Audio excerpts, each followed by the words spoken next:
Planète Jardin avec Thierry, notre spécialiste en jardinage. Thierry, bonjour. Bonjour Hervé. On va parler des pommes de terre, n'est-ce pas? Voilà, pommes de terre. Donc, normalement, les pommes de terre, à partir du moment où il y a la floraison des lilas, Oui. souvent c'est un peu à ça qu'on se base. Bon, quoique cette année, moi j'ai mon lilas qui a fleuri un petit peu plus tôt. Mais bon, c'est peut-être pour ça que j'ai fait une petite bêtise, c'est que j'ai voulu anticiper avec mes pommes de terre et je les ai mis dans mes lasagnes.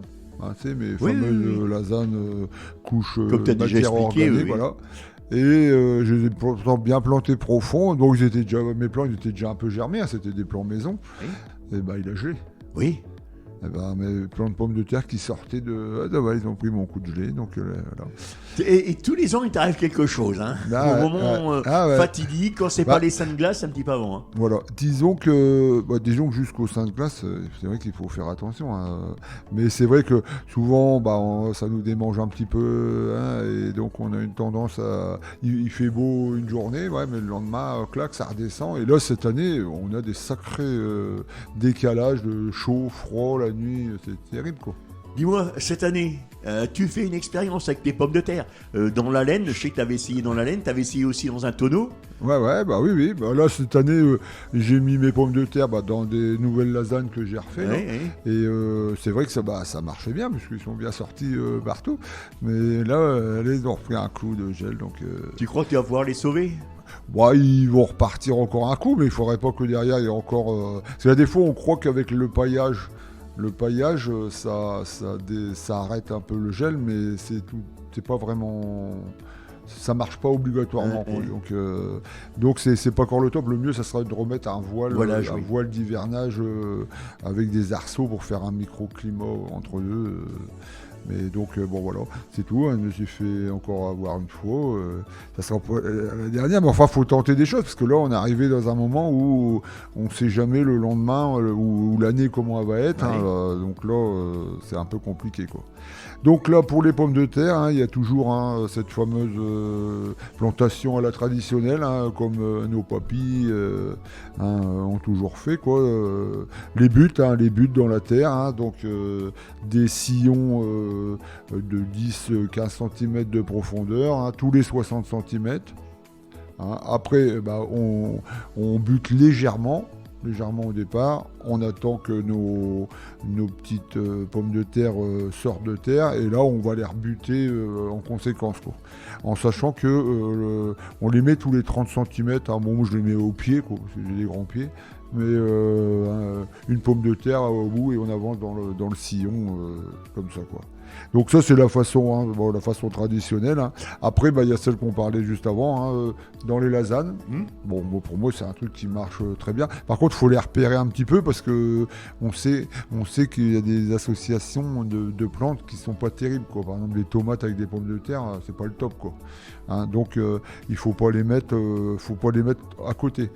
Donc faut les placer, puis mettre un petit morceau de bois. Donc, Pour le repérer, oui. Voilà. Puisque tu parles d'association, tu sais quels fruits qu'on doit mettre avec les pommes de terre pour les empêcher de germer?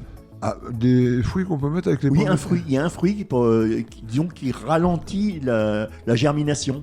Le citronnier? Non, je dis ça au pif. Non, c'est la pomme. Tout simplement, les ménagères qui ont des pommes de terre chez elles, et puis qu'elles veulent pas qu'il y ait des radicelles qui commencent à pousser de partout, hein, ils mettent une pomme avec la pomme de terre, et ça ralentit la germination. Ah, tu veux dire Au niveau dans de la cave? conservation. Non, même chez elles. Hein.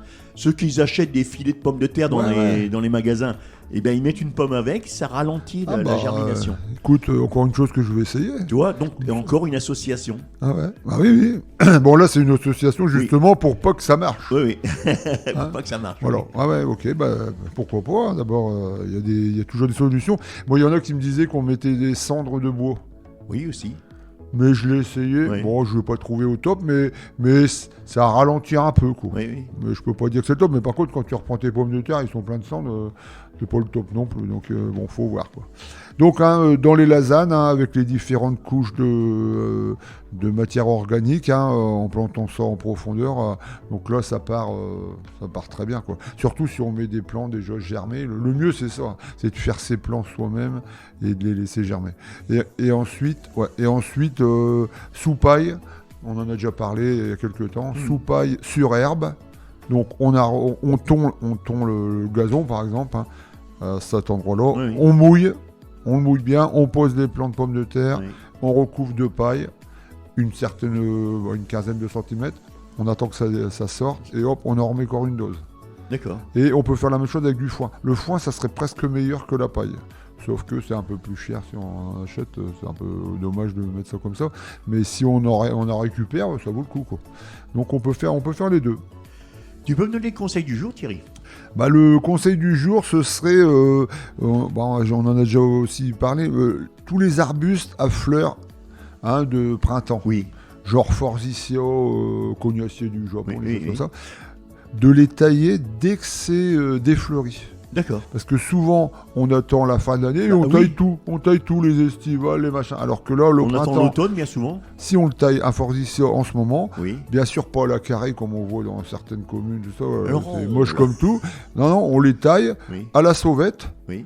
pour qu'ils gardent un aspect buissonneux. Oui. Et, Sauvage. Voilà, sauvage. Oui, oui. Moi, j'aime bien là, cette taille sauvage, c'est Oui, super. Et en enlevant des grandes branches, on va à l'intérieur de l'arbre, clac, clac, clac, et on va avoir plein de brindilles qui vont se refaire, et on va avoir un super forsythia l'année prochaine, bien fleuri. Thierry, avant de fermer cette chronique, tu peux me dire où est-ce que l'on peut te rencontrer au Jardin des Partages? Oui, à Guiscard, sentier du Tour de Ville.